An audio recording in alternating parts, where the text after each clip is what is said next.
I scanned the wilderness from my spot in the White Ridge Fire lookout tower, watching sunlight spread over the sea of pines. From up here, the forest looked peaceful, massive and wild, but quiet. That's what I liked about it. My coffee mug warmed my hands as I completed my first sweep of the day. Nothing but trees and more trees, which was exactly what I wanted to see. No smoke, no problems.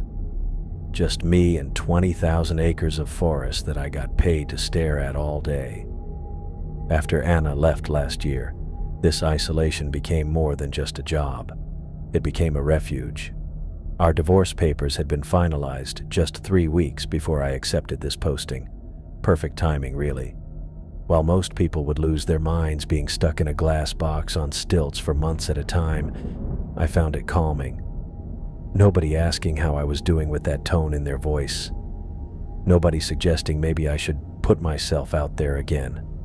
Just me, the trees, and the sky. I set my mug down on the small desk where my logbook lay open. Every morning followed the same pattern.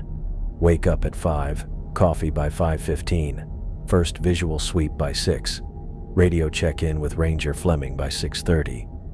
I picked up the handset. Tower 7 to base, morning check-in. Fleming's scratchy voice came back almost immediately. Morning, Oliver. Anything to report? Clear skies. Wind from the northwest, about 8 miles per hour. Visibility excellent.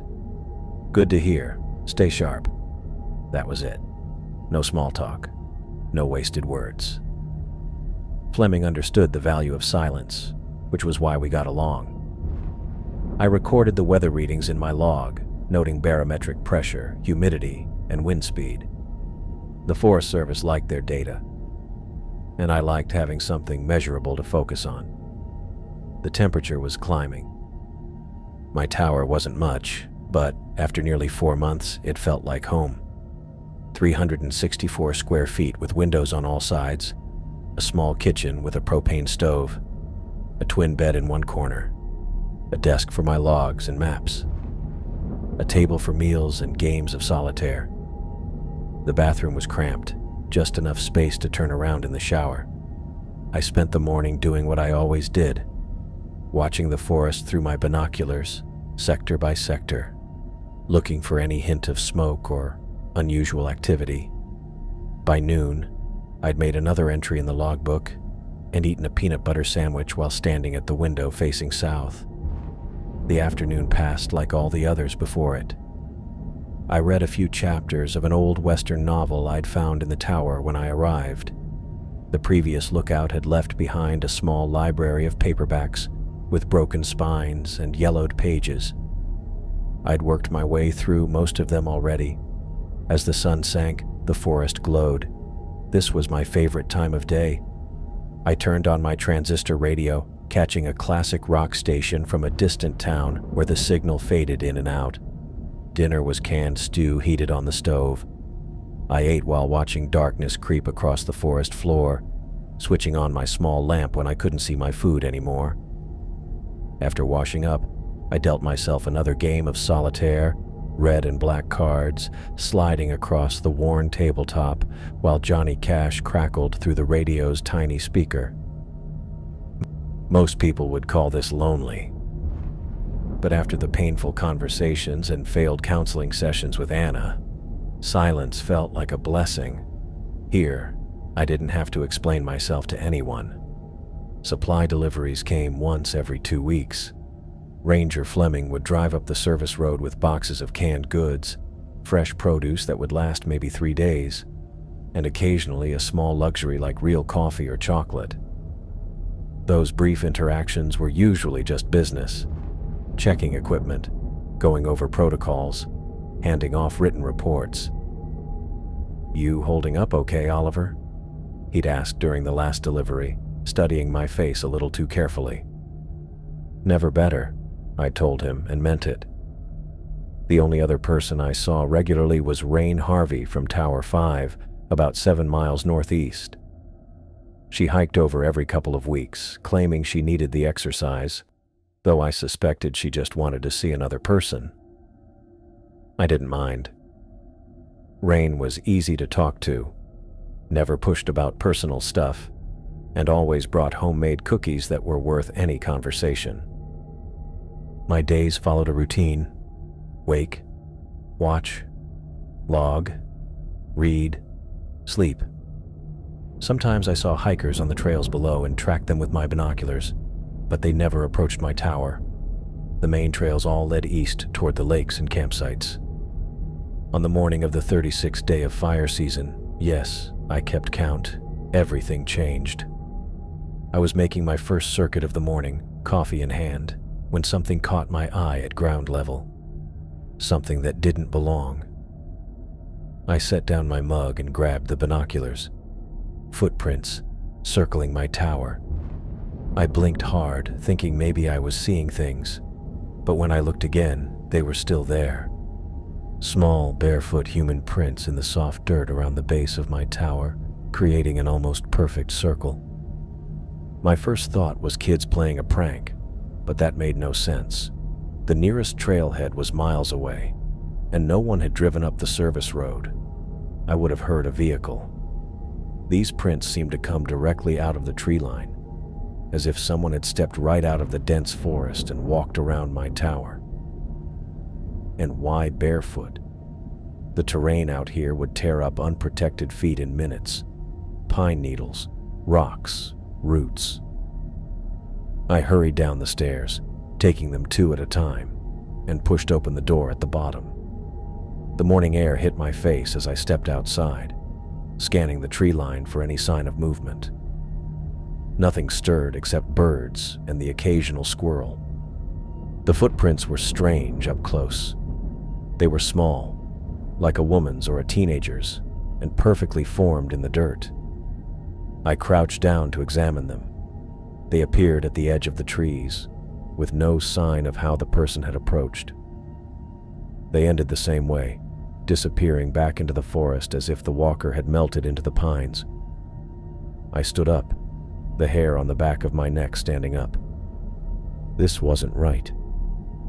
People didn't just appear out of nowhere 40 miles from the nearest town, walk barefoot around a fire tower, and vanish back into the wilderness.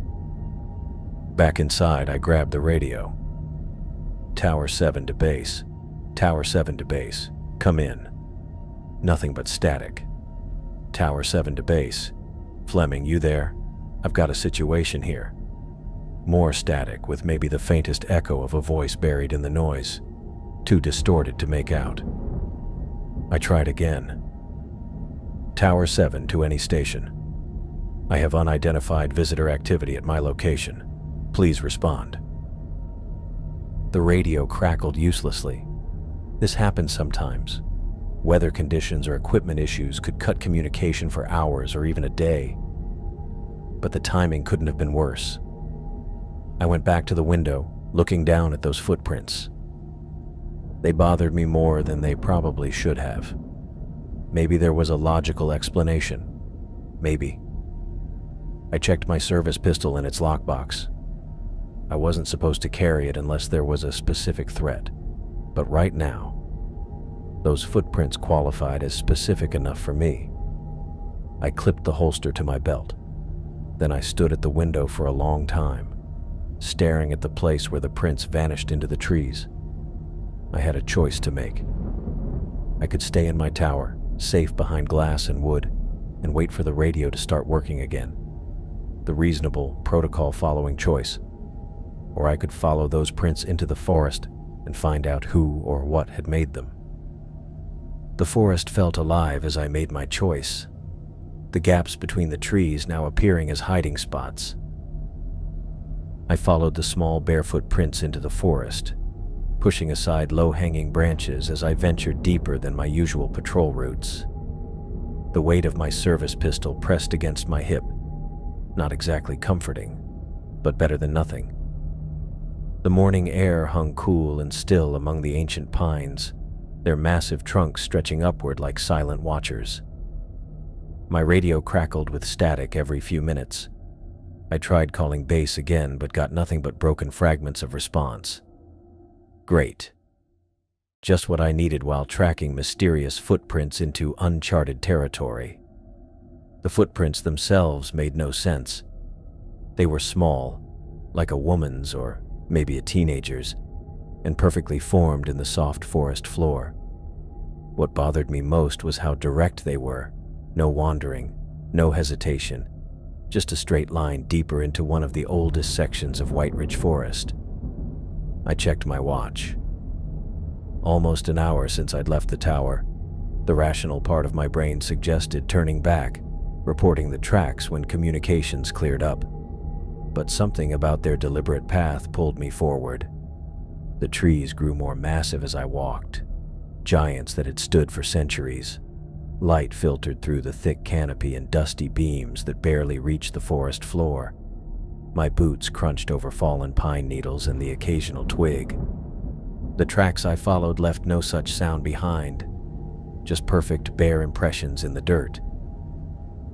2 miles in, the dense trees opened suddenly into a small clearing. I slowed my pace, hand instinctively moving closer to my holster. She stood in the center of the clearing, her back to me. Copper-red hair fell in wild waves down to her waist, catching the filtered sunlight in a way that made it look almost alive. She wore a thin white sundress that seemed impossibly clean and completely out of place in the middle of a national forest. I stopped at the edge of the clearing, suddenly very aware I was 2 miles from my tower with spotty radio connection. "Hello?" I called. She turned slowly. Her face was pale and delicate, with high cheekbones and unusually large eyes that fixed on me with an intensity that made me step back. "Hello?" she replied, her voice musical and distant, like she was speaking from across a large room instead of 20 feet away. "You must be Carter Oliver." The fact that she knew my name sent a jolt of adrenaline through me. I kept my face neutral, years of training kicking in. "I'm Forest Service. Are you lost?" I asked, not confirming my identity. She smiled, the expression not quite reaching her eyes. "My name is Sage Grant, and yes, I believe I am." She looked around the clearing as if seeing it for the first time. I was walking and became disoriented. I nodded, studying her. No backpack, no water bottle, no hiking boots.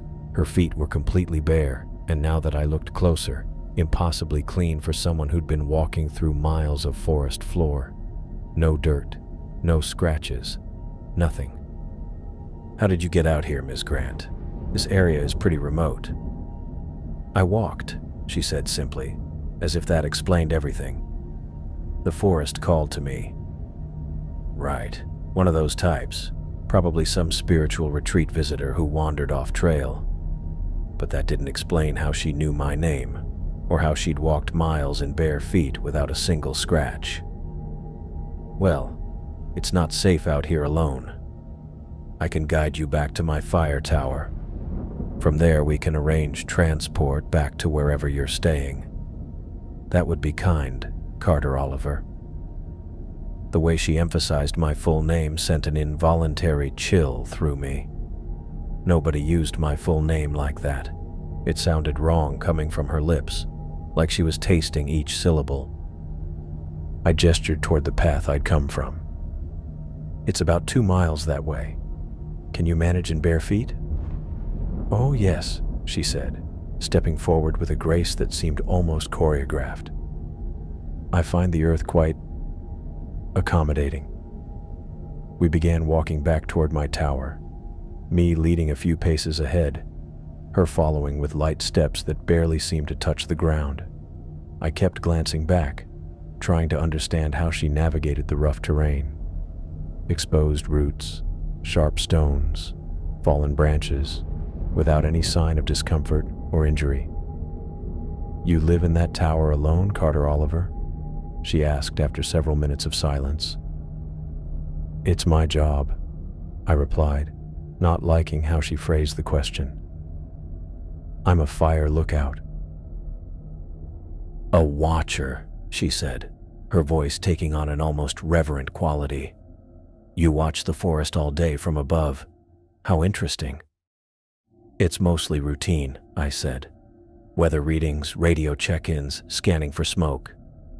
And you enjoy this solitude? Her question came with a strange intensity. It suits me. Yes, she nodded slowly.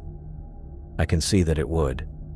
After your wife left, you needed space to heal. I stopped abruptly, turning to face her. How do you know about my wife? Sage tilted her head, that vacant smile returning. You seem like a man who has experienced loss. I merely guessed. But it wasn't a guess. It was too specific, too accurate. I felt my hand drift toward my pistol again, then forced it back to my side. She was just a lost hiker. A strange one, yes, but not a threat. We continued walking, but now an uncomfortable silence hung between us. I found myself walking faster, wanting to get back to my tower where I could radio for assistance. Do you keep food in your tower, Carter Oliver? She asked suddenly. Some supplies, I said, keeping my answer vague. Standard provisions. Anything sweet? The question had an eagerness that made me uneasy. Just the basics, I replied. She hummed a tune I didn't recognize, moving with impossible grace over a fallen log that I had to carefully step over. She seemed to float across it, her feet barely touching the rotted wood. How long have you been lost out here? I asked, trying to regain some control of the conversation. Lost? She repeated, as if the concept was foreign to her. I'm exactly where I need to be. As we continued walking, she asked more questions. What time I woke each morning, whether I locked the tower door at night, if I received many visitors. Each question seemed innocent enough on its own, but together, they formed a disturbing pattern of interest in my isolation and routine. The trees began to thin, and soon I could see the metal structure of my lookout tower rising above the tree line. Normally, the sight filled me with a sense of purpose and security. Today, with this strange woman following behind me, it just reminded me how alone I really was out here. We reached the clearing around the base of my tower. The metal stairs spiraled upward 70 feet to my small living quarters above. I turned to Sage, intending to radio for assistance before bringing her up. I'll need to call this in, I said, gesturing to the tower. You can wait here, and I'll... Oh, she interrupted, her face falling into an expression of concern that didn't match the calm in her eyes. I'm afraid of heights, terrible fear. Couldn't we call from down here? I looked at her closely. There was no tension in her body, no increased breathing, none of the typical signs of someone with a genuine fear. Just that same placid, empty smile and those two intense eyes. The radio is upstairs, I said firmly, and it's been spotty today. I need to use the main set. Then I'll come with you, Carter Oliver. She moved toward the stairs before I could respond. I'll manage my fear. And in that moment, watching her glide toward my tower with perfect confidence that completely contradicted her claimed fear of heights, real fear began to rise in me. The strange barefoot woman who knew my name, knew about Anna, knew too much about me, had somehow maneuvered me into bringing her directly to my isolated tower. I had followed her footprints thinking I was the tracker, but with growing certainty, I realized I had been the one led all along. I eased the door shut behind us and kept my voice low as I reached for my radio, never taking my eyes off Sage. She moved around my small living space like she'd been here before, running her fingers along my bookshelf, examining my coffee mug, touching everything. Ranger Fleming, this is White Ridge Lookout. I have a situation up here. Found a woman in the forest. Says her name is Sage. Need advice on protocol. I held the radio close to my mouth. watching as Sage picked up the framed photo of Anna that I'd stupidly left on my desk. "Put that down, please." I tried to sound casual. She smiled without looking at me, her fingers tracing Anna's face through the glass. "She left you, didn't she? I can tell from the way you don't want me touching this." The radio crackled. "Carter? Repeat your last. Did you say Sage?" Fleming's voice came through sharper than usual. "Found her about 2 miles east of the tower. No supplies, seemed lost." Sage drifted toward my small kitchenette, opening cabinets with the casual confidence of someone who lived here. Fleming's voice dropped to an urgent whisper. "Listen carefully. Do not engage with her. Do not offer her anything.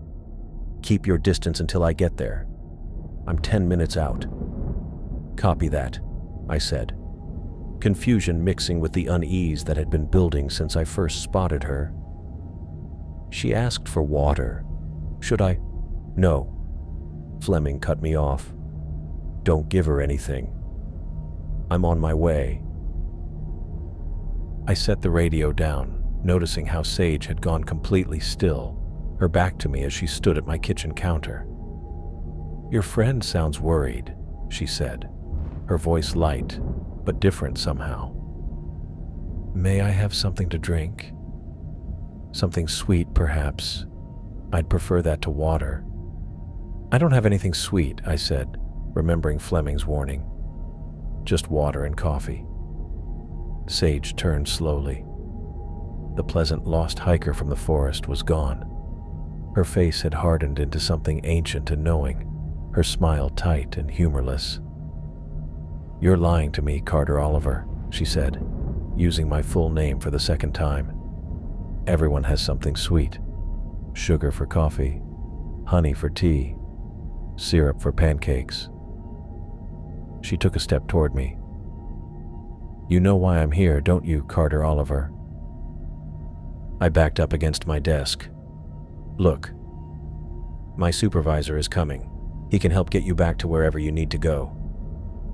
She didn't acknowledge my words.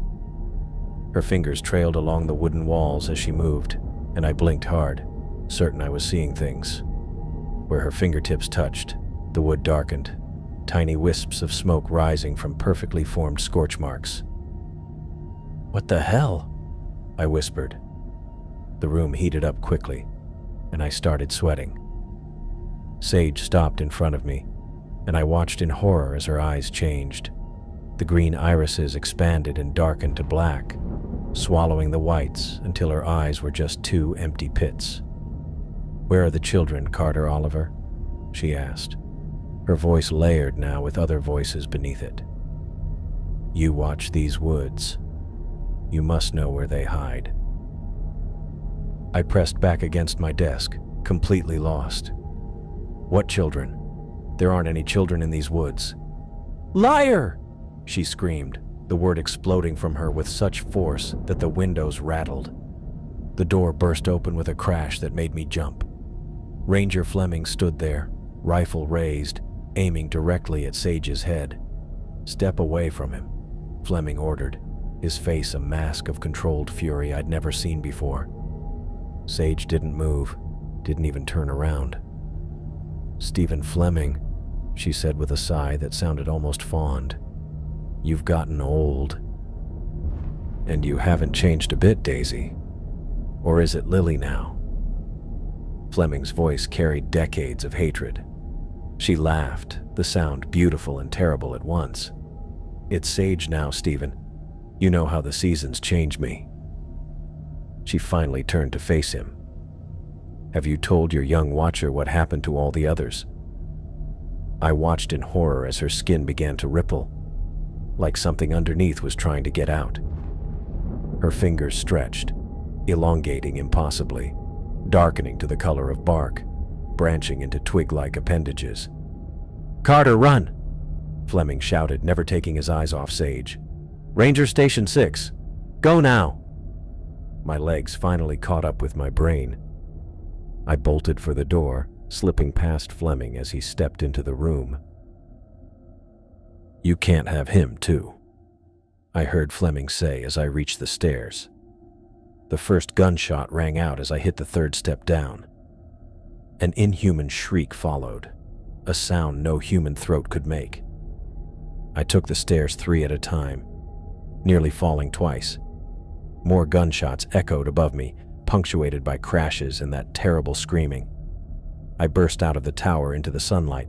Smoke rose from the windows of my lookout. The smell of burning wood filled the air as I ran for Fleming's truck, the keys still in the ignition where he'd left them. More inhuman shrieks pierced the air as I jumped into the driver's seat. The engine roared to life, and I slammed it into drive, tires spinning in dirt before catching. As I sped down the access road, I glanced in the rearview mirror once. My tower was burning, smoke rising into the sky. The home I'd made for myself after Anna left, now just another thing being taken away. I gripped the steering wheel of Fleming's truck so hard my knuckles turned white, my hands shaking as I sped down the narrow forest road. Each curve sent me sliding against the seatbelt, the tires kicking up dust and gravel. In the rearview mirror, black smoke poured from my lookout tower, flames licking up the wooden sides of the only home I'd known since Anna left. The radio under the dash crackled. I reached for it, keeping my eyes on the road. "This is Carter Oliver, White Ridge Lookout," I said, my voice barely steady. "I need help. My tower it's burning." More static, then a male voice cut through. "This is Ranger Station 6. What's your situation, over?" "I'm headed your way in Ranger Fleming's vehicle. I paused, unsure how to explain what had happened. "There was a woman. She attacked Fleming. The tower's on fire." A brief silence followed. "Carter, did Fleming give you any specific instructions? Any code words?" I thought back to what Fleming had shouted as I ran down the stairs. "He said to tell you Kodash, that's all." The voice on the other end changed immediately, becoming more urgent. "Understood. Kodash confirmed. Continue to Ranger Station 6 immediately. Do not stop for anyone. I repeat, do not stop for anyone." "What's Kodash? What's happening?" I asked, taking a sharp turn too fast. "Just get here. Now." The radio went silent. I pressed harder on the accelerator, my mind racing. How had Sage known my name? What was that thing she turned into? And Fleming? Was he even alive? The forest blurred past on either side of the road. I couldn't shake the image of Sage's eyes turning black, her fingers stretching into branch-like claws, the way the wood scorched beneath her touch, the heat that had filled the room. 20 minutes later, I spotted the ranger station ahead, a low concrete building surrounded by a chain-link fence. I skidded into the parking area and slammed the brakes, the truck sliding slightly on the gravel. Before I could even get out, the station door burst open, and a man in a Forest Service uniform rushed toward me. "Carter Oliver?" he asked, his hand resting on his sidearm. I nodded, stepping out of the truck on wobbly legs. "Jerome Padilla," he said, not offering his hand. "Inside. Now." I followed him through the door into a reception area, then through another door marked authorized personnel only into a security office.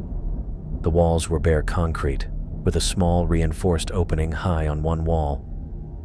A bank of monitors showed various angles of the station's exterior and the surrounding forest. "Sit down," Padilla said, pointing to a metal chair next to a desk covered in papers and radio equipment. I didn't sit. "Fleming's still out there. We need to—" "Fleming knows what he's doing." Padilla cut me off. "If anyone can handle this, he can. Now tell me exactly what happened."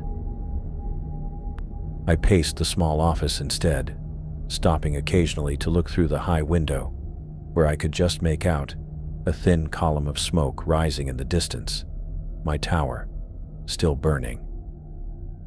"I found footprints around my tower this morning. Small, barefoot.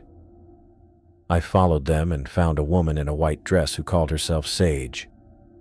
She seemed lost, so I brought her back to the tower to call for help. The words tumbled out faster than I could think them through. She knew things she shouldn't know. About me, about Fleming. Her eyes changed. Her hands, they weren't human. Fleming showed up with a rifle and told me to run. Padilla listened without interrupting, his expression giving nothing away. What was she? I asked when I'd finished.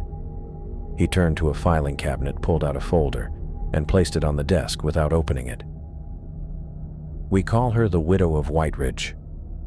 She's been appearing in these woods for over 100 years. I stared at him. What? You need to understand something, Oliver. The Forest Service does more than watch for fires. In some locations, we monitor other threats too. I moved to the window again, watching the smoke. This isn't making any sense. It will, Padilla said. But right now, we wait for Fleming. The next 3 hours crawled by. I couldn't sit still, pacing the concrete floor until my legs ached. Padilla made calls, filled out forms, and kept checking the monitors. Every so often he tried to reach Fleming on the radio, but got nothing back. My mind kept returning to Sage's face.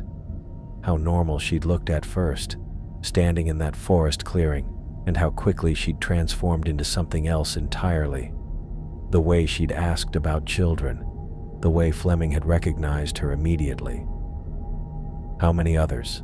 I finally asked. How many other lookouts know about this? Padilla glanced up from his paperwork. Need to know basis. You weren't supposed to know. Well, I know now, I said. And I almost died because nobody told me. He nodded slowly. That's on us. On Fleming, mostly. He should have briefed you when...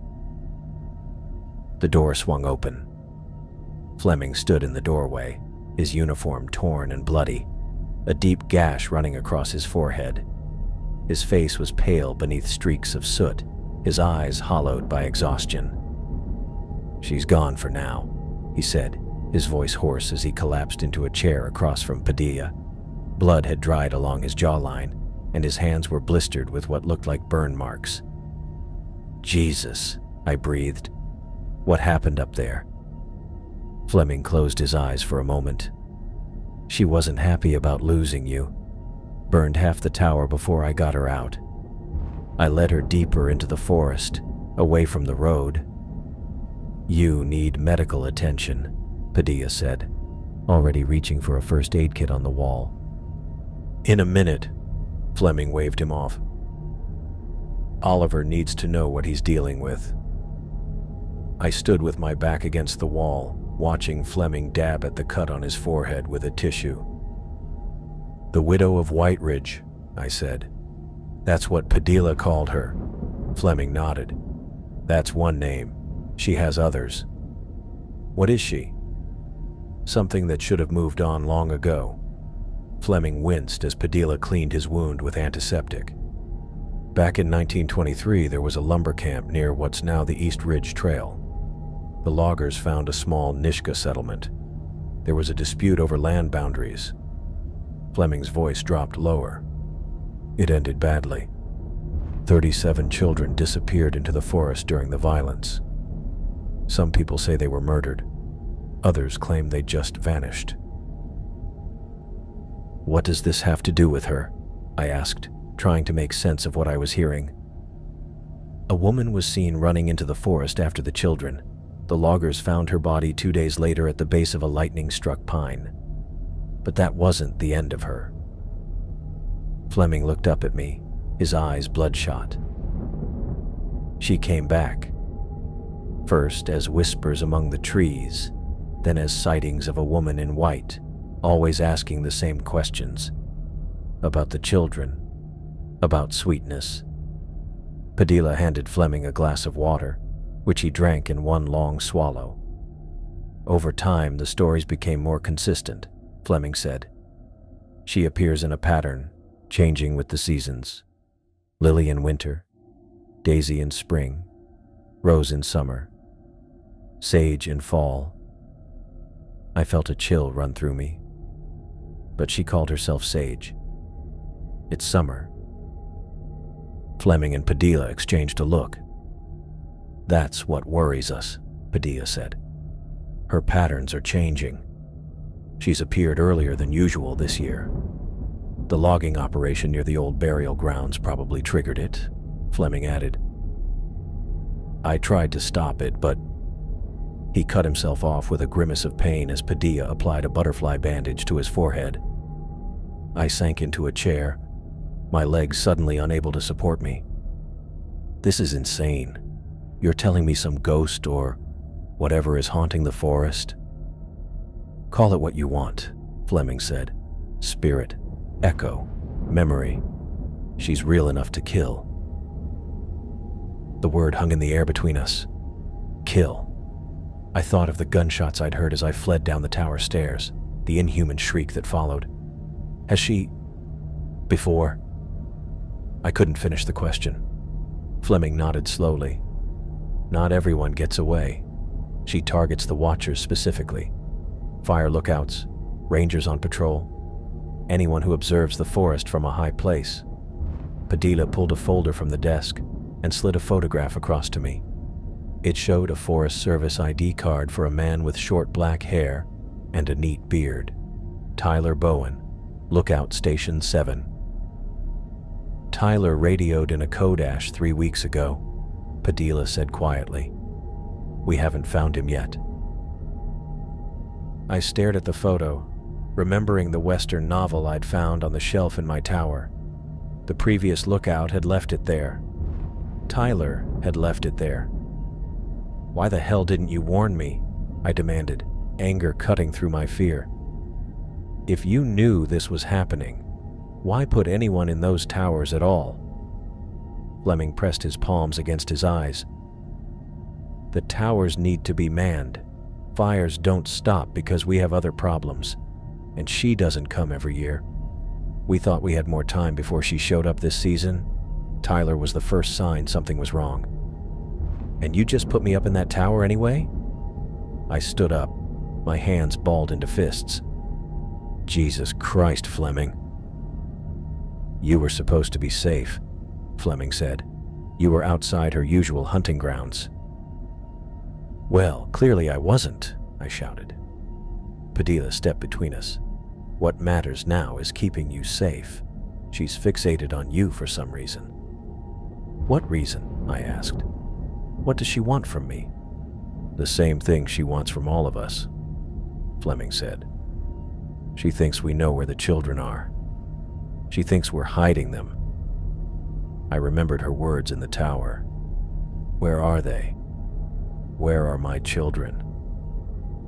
The way her rage had physically transformed her, burning the wood beneath her fingers.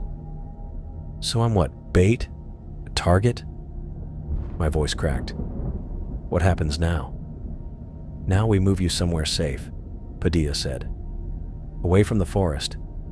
She rarely ventures into populated areas. Fleming nodded in agreement. And we try to figure out why her pattern is changing. Why she's appearing as Sage in summer instead of Rose. I looked between them, the reality of my situation sinking in. My tower was gone. My job was gone. And some vengeful forest entity thought I was hiding children from her. Children who had disappeared a century ago. This can't be happening, I whispered. It's been happening for 100 years, Fleming replied. You just didn't know about it until today.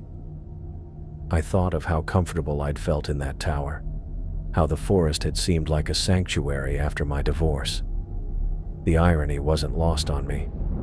I'd escaped to the woods to avoid people, only to find something far worse than human drama waiting for me. I ran from one life just to stumble into this nightmare, I said, more to myself than to them.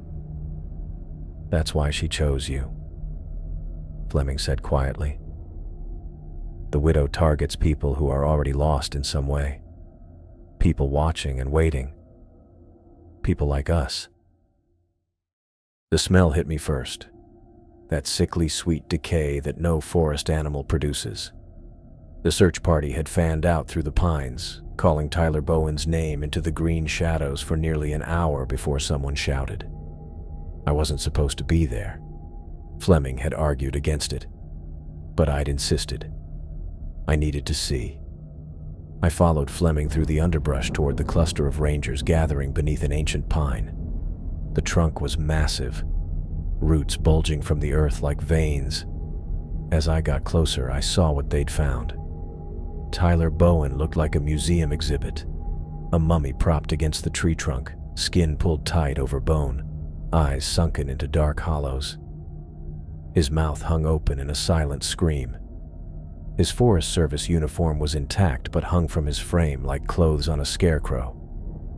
What caught my eye, though, were his hands. They were curled around several torn packets of sugar, the kind you'd get at a diner, clutched to his chest like precious gems. Sheriff Hamilton crouched beside the body, her ash blonde hair tucked beneath her hat. She looked up as we approached, her gray eyes sharp and observant. "Same as the others," she said to Fleming, not to me. "Completely drained." Fleming nodded grimly. "The sugar packets." "From his supplies, I'd guess," Hamilton finished. "Not enough to satisfy her." I tried to process what I was seeing. Tyler had been stationed at Lookout 7, about 12 miles from my tower. I'd spoken to him a few times on the radio. Weather updates, smoke reports, normal things. Now he was this husk. "Carter," Fleming said, his voice pulling me back. "You've seen enough. Let's go." I couldn't argue. As the coroner's team moved in, I backed away, unable to tear my eyes from those sugar packets. So Fleming had been right. The widow hadn't just killed Tyler. She'd drained his life, his essence, because he couldn't provide what she wanted. Something sweet. The Pine Breeze Motel in Pinecrest had faded curtains, lumpy mattresses, and grimy carpet. But it was 30 miles from White Ridge Forest. Sheriff Hamilton drove me here 3 days ago after we found Tyler. I watched the trees thin out through the rear window of her cruiser, feeling relief and unease as the forest disappeared. "Deputy Ellis will be stationed outside your door at night," she'd explained as she walked me to room 14. "During the day, we'll have regular patrols. No one gets to you without going through us first." I appreciated her confidence, but I'd seen what happened to my tower, to Fleming, to Tyler. I wasn't sure a deputy with a standard issue pistol would make much difference if Sage decided to pay me a visit. Night 3 at the motel, and I still couldn't sleep. I lay on my back, listening to the building creak and the wind rustle through the pines in the parking lot. The digital clock on the nightstand read 3:42. I'd been staring at it since 1:15. A soft knock at the door made me bolt upright. "Oliver, it's me," Fleming's voice called through the door. I got up, checked the peephole, and let him in. Fleming looked worse than I felt. The burns on his hands were bandaged, and the gash on his forehead had been stitched. Dark circles hung under his eyes. "Sorry about the hour," he said, carrying a cardboard box past me and setting it on the small table by the window. "Thought you might be awake anyway." "What's all that?" I asked. "History." Fleming opened the box and pulled out several file folders, a leather-bound journal, and what looked like old newspaper clippings. "Everything we've got on the widow of White Ridge, going back to 1923. I took a seat across from him as he spread out the materials. The journal was worn, its pages yellowed, the handwriting inside faded but still readable. "Ranger Billy Montgomery," Fleming explained. "He was there when it happened, the Nishka lumber camp massacre. He documented everything, including the first appearances of the woman we know as Sage.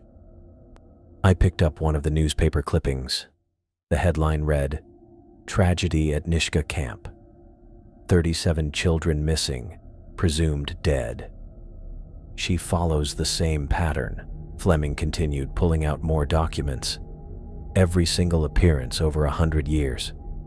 First, she asks for something sweet. Then she asks about her children.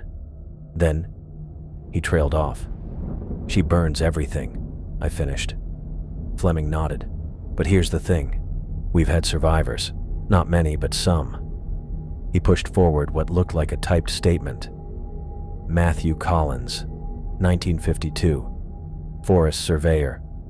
She appeared to him near what used to be the Nishka camp.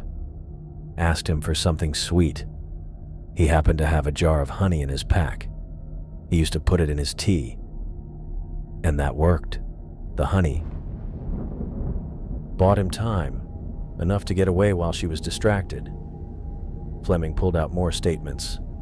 "Same with Peter Hargrove in 1978. Had maple syrup in his lunch pail. Janet Wilson in 1985 had hard candies." I glanced toward my nightstand, where I'd placed a small container of honey purchased from the gas station across the street. Fleming followed my gaze and gave a small nod of approval. "Smart. But just remember, it's only a temporary solution. Buys time, nothing more." "Why is she fixated on me?" I asked, the question that had been haunting me since I'd fled my burning tower. Fleming leaned back, running a hand through his gray hair. "You're a watcher. That's what she called you, right? The watcher on the hill. She believes people who observe the forest might know where her children are." I remembered the scorch marks her fingers had left on my tower walls, the way the temperature had risen when her eyes went black, the way she'd screamed, "Liar!" when I'd said I didn't know about any children. Fleming continued sorting through the documents, pulling out a map marked with red X's. Each X is a confirmed sighting or attack. See the pattern? They all radiate outward from the old Nishka camp. Except now she's changing her pattern, I noted, remembering our previous conversation. "Yes, and I think I know why." Fleming unfolded a larger, more recent map. "Sanderson Lumber got approval for a new cutting operation 3 months ago. Right here." He pointed to an area marked in blue. "It borders what we believe are old Nishka burial grounds." I studied the map, the pieces clicking into place. "So the increased logging activity near these burial grounds is disturbing something. Maybe awakening memories, making her more aggressive in her search." Fleming gathered the documents back into neat piles. "Carter, I need you to understand something. She's not just killing randomly. She's looking for those children, methodically searching every corner of White Ridge Forest and beyond. And for whatever reason, she now believes you have knowledge that can help her." I thought of Tyler's desiccated body, how desperate his final moments must have been. The sugar packets hadn't been enough. What would happen when the honey beside my bed wasn't enough either? "There's got to be a rational explanation," I said, more to convince myself than Fleming. "Some person, some group, something behind all this." Fleming gave me a long look. "I've been telling myself that for 30 years, Carter. But you saw her. You saw what she did to your tower, to me." He held up his bandaged hands. "Some things just don't fit into our neat, rational boxes." As Fleming repacked the documents, I looked out the window at the parking lot, searching for a white dress or copper hair. Each day pulled me further from the logical world I knew. A world where dead women didn't appear in forests, asking for sweetness and children. A world where people didn't lose their lives for failing to answer impossible questions. That world was slipping away from me, one sleepless night at a time. I woke up gasping, the smell hitting me before I could even open my eyes. Pine needles, burning wood. The scents filled my motel room like they belonged there, as if the walls of the pine breeze had dissolved, and I was back in the forest again. My hand shot to the bedside lamp. The room looked normal. Same worn carpet, same cheap particle board dresser, but the smell was so strong I could taste it. Something pulled my attention to the window. I got up, my bare feet cold against the floor, and yanked back the thin curtain. She stood in the center of the parking lot, looking up at my second-floor room. Sage. Her white dress hung perfectly still, despite the night breeze that rustled through the nearby trees. Her copper-red hair caught the moonlight, making it look almost alive around her pale face. As I watched, she raised one hand in a gesture that might have been friendly if it wasn't coming from her. A greeting, like we were old neighbors who happened to spot each other. I stumbled back, tripping over my own feet. My elbow hit the nightstand, knocking over a half-empty glass of water. The crash seemed impossibly loud in the quiet room. I grabbed my phone and called Fleming's number with shaking fingers. When he answered, his voice was instantly alert despite the hour. "She's here," was all I managed to say. "Where?" "At the motel."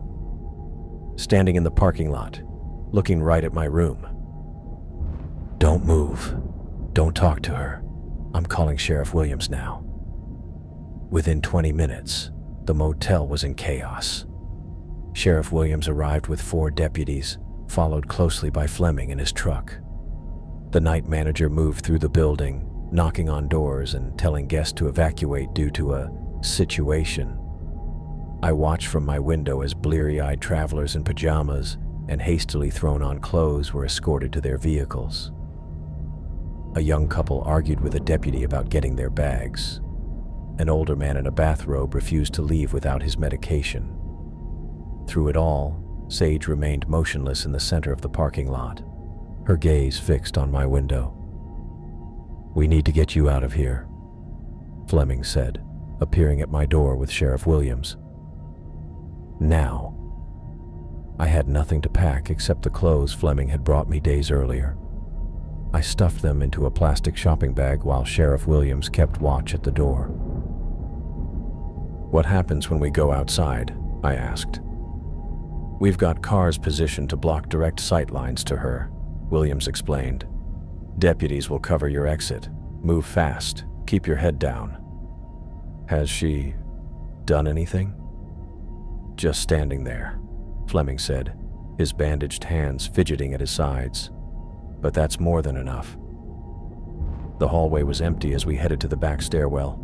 It felt like Sage had already scared everyone away but us. Deputies lined the path between the stairwell and Fleming's truck, hands on their holstered weapons.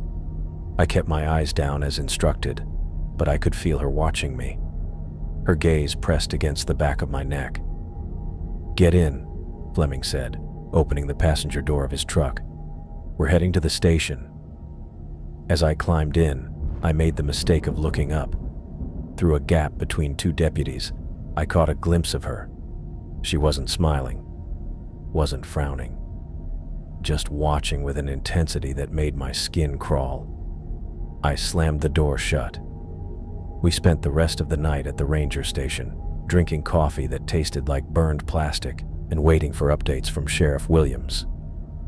Around 4 in the morning, a deputy radioed in. The woman in white was gone. "Just like that?" I asked. Fleming shrugged. "She comes and goes. Always has." When dawn broke, we drove back to the motel. The parking lot was cordoned off with yellow police tape, and several deputies were taking photos. As we got closer, I saw what they were documenting. Pine saplings, dozens of them, breaking through the asphalt like it was nothing more than a thin crust of dirt. Some were already knee-high, their needles vibrant green against the dull gray of the parking lot. "That's impossible," I said, staring at the trees. "They can't grow that fast. Through pavement." Fleming's face was grim. "She's fixated on you now," he said, not looking at me. This is a message. What kind of message? That she can find you anywhere, that she won't stop. Sheriff Williams joined us, looking tired. I've never seen anything like this in 30 years on the job. What do we tell people? I asked. Gas leak, Williams said. Evacuation was precautionary. The environmental team is looking into unusual plant growth linked to chemical seepage. Fleming nodded.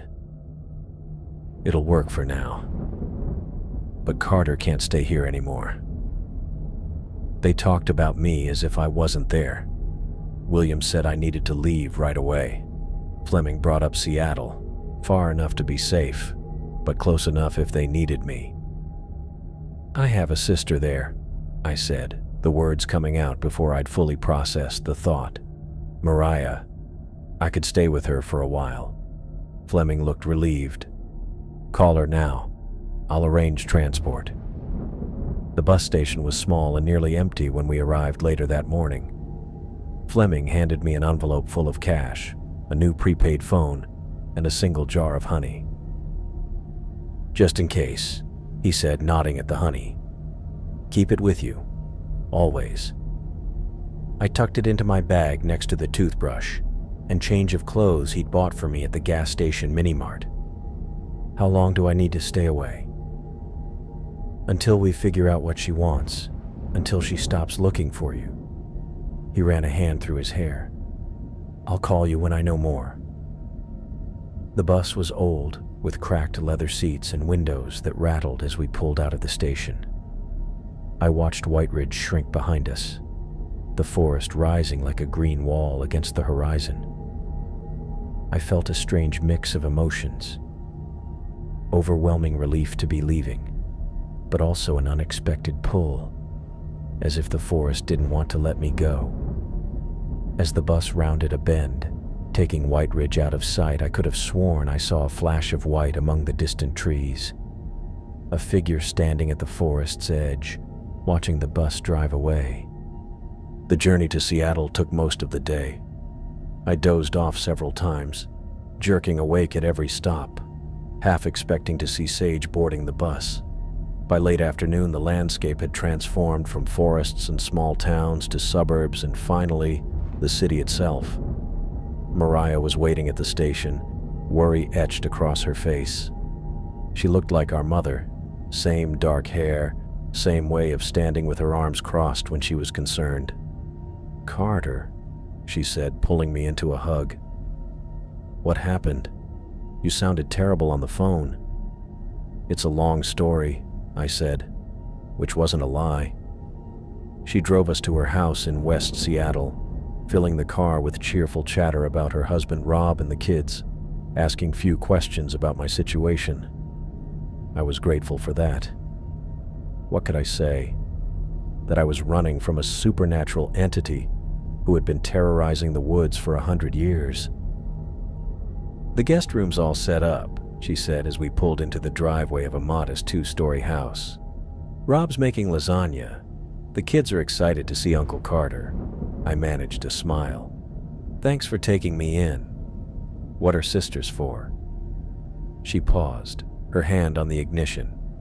Look, I don't know what happened up there, but you're safe here. Okay? I nodded, not trusting myself to speak. The inside of Mariah's house was warm and cluttered in the way family homes often are.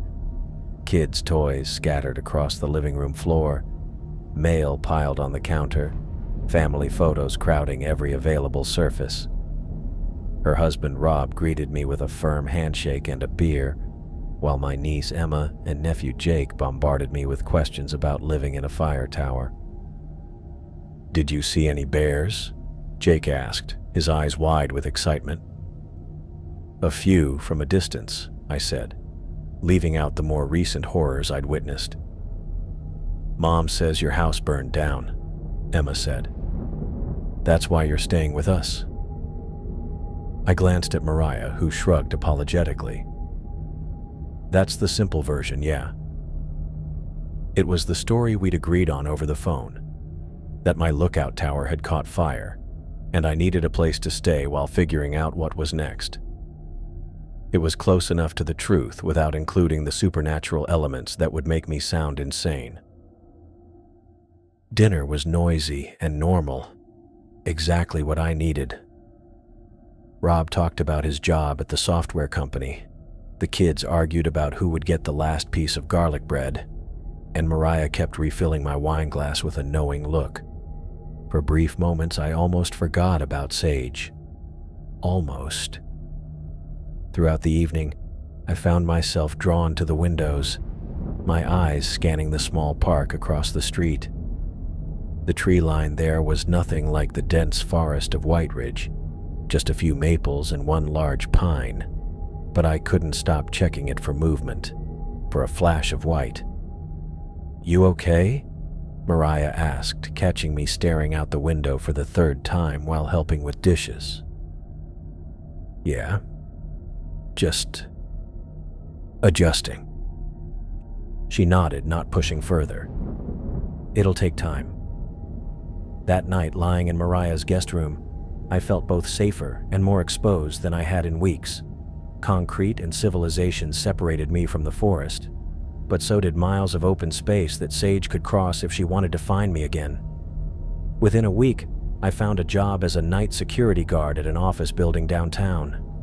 The irony wasn't lost on me, trading one watching job for another. But the overnight shift suited me. I wasn't sleeping well anyway, and the quiet hours alone gave me time to process everything that had happened. I'd sit at the security desk, monitors showing empty hallways and darkened offices, and find myself falling into the same watchful rhythm I'd had at the tower.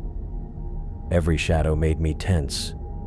Every unexpected noise sent my heart racing. Fleming called once a month as promised, his updates brief but reassuring. "No new sightings in 6 weeks, he reported in late September. "The area around your old tower is quiet." "What about the saplings at the motel?" I asked. "Still there, growing like normal trees now." "That's not normal, Fleming." He sighed. "Normal for our situation, then." As autumn settled over Seattle, bringing rain and early darkness, I established a routine that should have felt secure. Work at night, sleep during the day, dinner with Mariah's family a few times a week. I kept honey in my bedroom, in my bathroom, in my locker at work, just in case. But the forest followed me. I'd wake up convinced I smelled pine in my bedroom, the scent so vivid I'd get up to check if someone had brought a Christmas tree into the house months early. In the office building at night, I'd turn a corner and catch a whiff of wood smoke, though the building was all electric.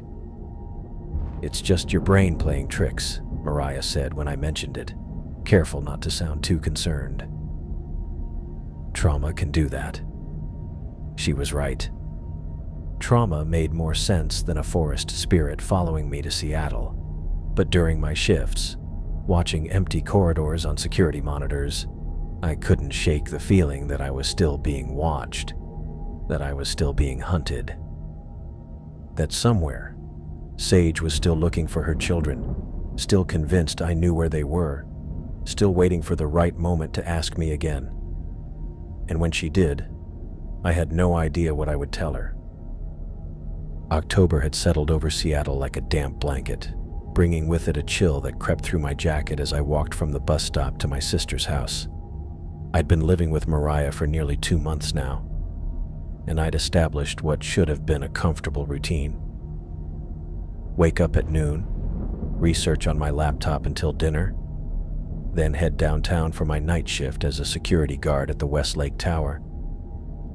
It should have felt safe, miles away from White Ridge Forest, surrounded by concrete and glass instead of ancient pines. But it didn't. My nights patrolling the office building reminded me of my time as a fire lookout. The quiet and isolation were familiar. Instead of watching for smoke, I scanned the spaces between buildings and the dark corners of parks, searching for a flash of white dress or copper-red hair. I caught myself doing it again as I unlocked the door to Mariah's house, my eyes drawn to the small park across the street where a group of children played on the swings. No white dress, No woman standing too still among the trees. Just ordinary life continuing as if my world hadn't been turned inside out. "Carter? Is that you?" Mariah called from the kitchen. "Yeah," I answered, hanging my jacket on the hook by the door. I slipped my hand into the jacket pocket first, making sure the small jar of honey was still there before I left it. Mariah appeared in the doorway, drying her hands on a dish towel. Her eyes followed my movement, noticing the check of the honey jar, a habit I couldn't break. "I made chili," she said, her voice carefully neutral. "Jason's taking the kids to soccer practice, so it's just us for dinner." I nodded and followed her to the kitchen, where I took my usual seat at the table. The window behind me faced the backyard, and I'd positioned the chair so I could see both the door and most of the room. Another habit Mariah had noticed but hadn't commented on directly. She ladled chili into 2 bowls and set one in front of me. "Pete called today. They're going camping this weekend at Lake Wenatchee. Asked if we wanted to join them." I focused on my food, stirring it slowly. "I can't. I picked up an extra shift." "You don't have to work every weekend, Carter." She sat across from me, concern on her face. "Getting out into nature might be good for you." I almost laughed at that. Nature was exactly what I was avoiding. "Maybe next time," I lied. Mariah sighed and changed the subject, telling me about her day teaching 3rd graders. I tried to listen, to be present, but my mind kept drifting. It had been 3 days since Fleming's last call. His updates had grown less frequent as winter approached. "No new sightings," he'd reported last time. "Lumber activities shut down for the season. Things are quiet." I should have felt relief. Instead, I found myself digging into what happened at the Nishka lumber camp years ago. The massacre that created the widow, created Sage. What happened to those 37 children who disappeared into the forest? Official reports said they ran from the violence and got lost, eventually dying in the wilderness. But if that were true, why was Sage still searching for them after nearly 100 years? "Carter." Mariah's voice pulled me back to the present. "You're doing it again." "Sorry, just tired." I took a bite of chili that I couldn't taste. "You have honey in the bathroom cabinet now," she said quietly. "I found it when I was looking for aspirin." I set down my spoon. "I know it sounds crazy. You never told me what happened up there." "Not really." She reached across the table, stopping short of touching my hand. "The fire at the lookout tower, there's more to it, isn't there?" "Mariah, please." I pushed away from the table. "I need to get ready for work." She didn't try to stop me as I left the kitchen, both of us knowing I had hours before my shift started. In the guest bedroom that had become mine, I closed the door and leaned against it, breathing hard like I'd been running. My laptop sat open on the small desk, displaying newspaper archives from 1923, black and white photos of grim-faced rangers and loggers standing in front of the charred remains of the Nishka camp. I'd read every article, every report I could find, searching for something, though I wasn't sure what. I crossed to the window, sliding it open to let in the cool air. My small balcony overlooked the street 17 floors below. The city spread out beyond, a maze of buildings and lights beginning to twinkle in the early evening. So different from the dark canopy of trees I'd watched over. That's when I saw them. Barefoot prints in the thin layer of dust on my balcony floor. Small, like a woman's, or a child's. They started at the edge of the railing and stopped at my window, as if someone had stepped off thin air onto my balcony, then walked to my window and, looked inside, waited. I crouched down, my finger hovering over one perfect print. Impossible. No one could access this balcony from outside. No one could step from empty air 17 floors up. Yet the prints were undeniably there. I stood quickly, scanning the cityscape, searching rooftops and windows for any sign of watching eyes, finding nothing but the indifferent faces of neighboring buildings. I should call Fleming, report this. But something held me back. The same instinct that had made me follow those first footprints into the forest. I closed the window and locked it, drawing the curtains tight. That night, I sat at the security desk of the Westlake Tower, eyes fixed on the bank of monitors showing empty hallways, the silent parking garage, the darkened lobby. The building had cleared out hours ago, leaving only the cleaning crew on the upper floors and me, watching. I tried to focus on the monitors, but my mind kept drifting back to the footprints on my balcony. What did they mean? Was Sage watching me? Following me to Seattle? I should have been scared, but instead, I felt a pull toward something I couldn't see. A figure in white crossed the lobby, walking toward the elevators. I leaned forward, heart racing, eyes glued to the screen. A woman in a white dress, her copper hair visible in the grainy footage. I jumped out of my chair and ran for the stairs. Protocol said to call it in, but I couldn't explain this over the radio. The lobby was 5 floors down. I took the stairs 2 at a time and burst through the door into the marble-floored space, my footsteps echoing. No one was there. I stood still, catching my breath, scanning the silent lobby. The elevators were all accounted for, their floor indicators showing they hadn't moved. No doors had opened to the outside. The security system would have recorded it. I noticed the wet footprints on the marble floor. Small bare feet, just like the ones on my balcony. They led from the main entrance to the elevators and then stopped, as if their owner had vanished. I followed them, crouching to examine the last prints. They were already beginning to evaporate in the climate-controlled air. I reached out, touching one with my fingertips. The liquid was clear, but it didn't feel like water. It smelled of pine sap and earth. I returned to my desk, my eyes constantly flicking to monitor 3, but the lobby remained empty for the rest of my shift. When my replacement arrived at 6 in the morning, I said nothing about what I'd seen. The dream started that night. Children ran through burning forests, their screams mixed with the roar of flames. A woman's voice called their names. Emma, Thomas, Sarah. I had never heard those names before, yet in the dream they felt like my own children. In the dream, I was searching too, pushing through smoke and heat, calling out to them, "I'm here, I'll help you." But they never answered, and I never found them. I woke, gasping, my sheets tangled around my legs, my body drenched in sweat. The room was dark, but something felt wrong. I reached for the lamp, my fingers fumbling with the switch. Light flooded the room, and I saw them scattered across my bed. Pine needles, dozens of them, fresh and green, their sharp scent filling the air. I jumped up, checking the window, still locked, exactly as I'd left it.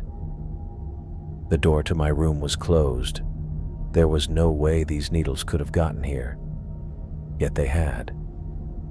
I gathered them in my hands, these impossible fragments of the forest that had somehow found their way into my urban sanctuary. They felt real, not dreamlike at all, pricking my skin as I collected them. Standing in the center of my room, pine needles in my palms, I felt something shift inside me. The fear was still there, but now there was something else. Understanding, maybe, or the start of it. "I know you're watching," I whispered to my empty apartment. "What do you want me to see?"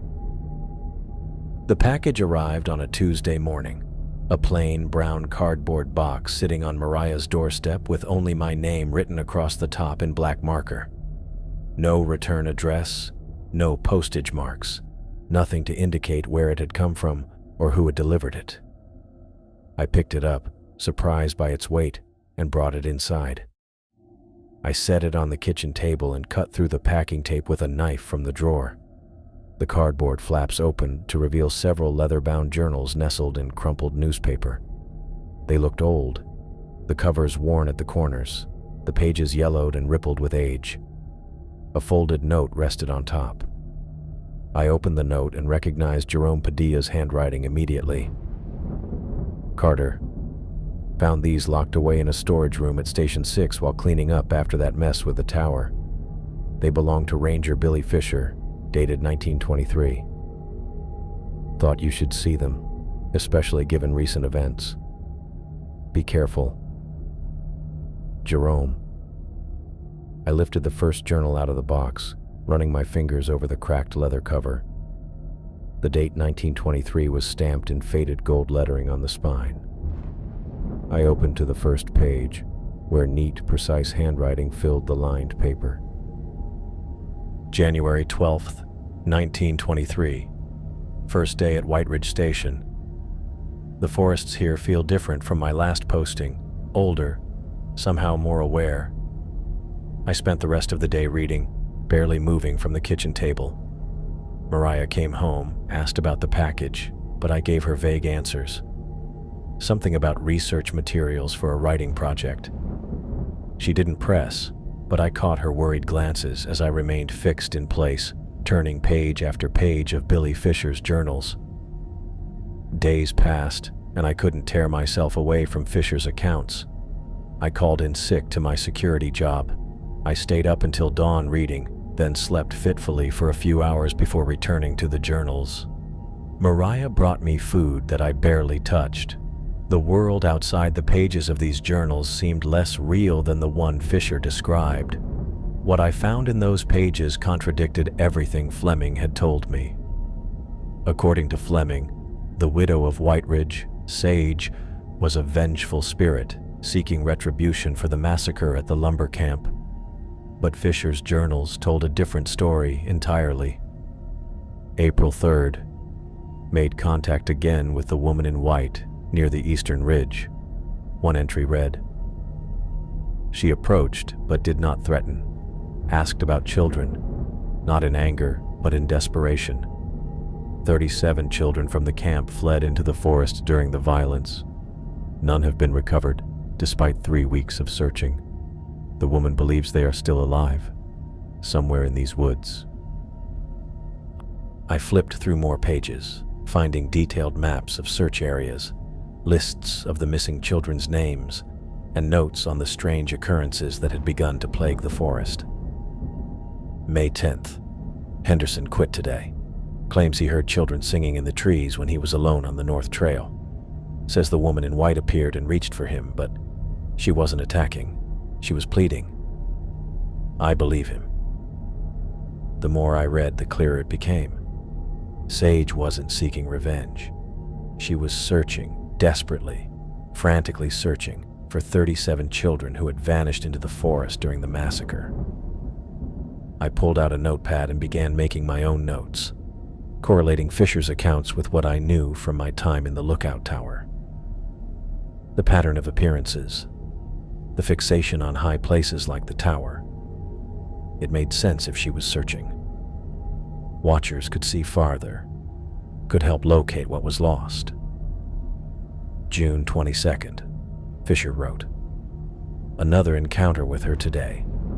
She became agitated when Roberts threatened her with his rifle.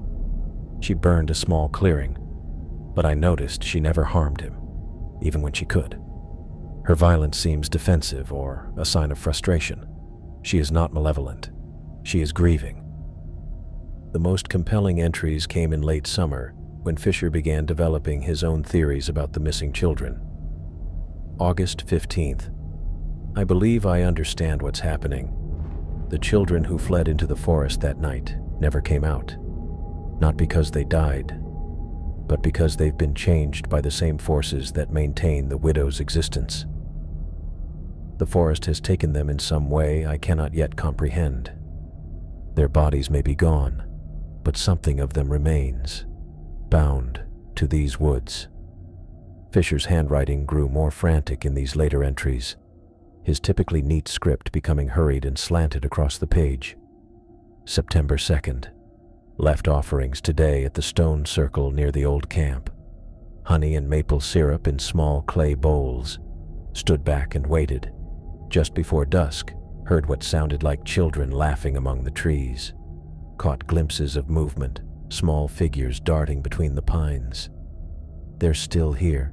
They're still children in some way. And she knows it. The final entry was dated September 5th, 1923. Leaving more offerings tonight. Larger amounts this time. The children come closer each evening. I've asked for permission to establish permanent feeding stations in the forest, but my request was denied. They don't understand what's happening here. The widow isn't our enemy. She's a mother looking for her children, and the children are not gone. They've simply changed form. I believe I can help them find each other. That was the last entry. The remaining pages were blank. I sat back in my chair, my eyes tired from reading, my mind racing with implications. Fisher had discovered something fundamental about the widow that everyone else had missed or ignored. She wasn't hunting people out of vengeance. She was asking for help, becoming violent only when denied or threatened. My phone rang, jolting me from my thoughts. Fleming's name flashed on the screen. I answered. Hello? Carter, we've got a situation. Fleming's voice sounded strained. There are reports of small forest fires appearing on the outskirts of Seattle, not natural fires. They're circular, appearing suddenly, and then going out just as fast. My stomach tightened. Where exactly? Getting closer to your location each time. Last one was less than 5 miles from your sister's neighborhood. She's tracking me, I said, the realization settling in my gut like a stone. You need to get out of there. I can have someone pick you. No. I cut him off, looking down at Fisher's journal open in front of me. I don't think that's necessary. Carter, listen to me. I'll call you back. I hung up before he could argue. I walked to my bedroom and pushed aside the curtain covering the balcony door. There they were again, small barefoot prints in the thin layer of dust on the balcony floor. They appeared every night now, no matter how many times I cleaned them away. I'd been seeing them as a threat, a sign that she was coming for me. But as I stood there, Fisher's journals fresh in my mind, understanding finally took shape. The widow, Sage, wasn't hunting me. She'd never been hunting me. She was asking for my help in the only way she knew how.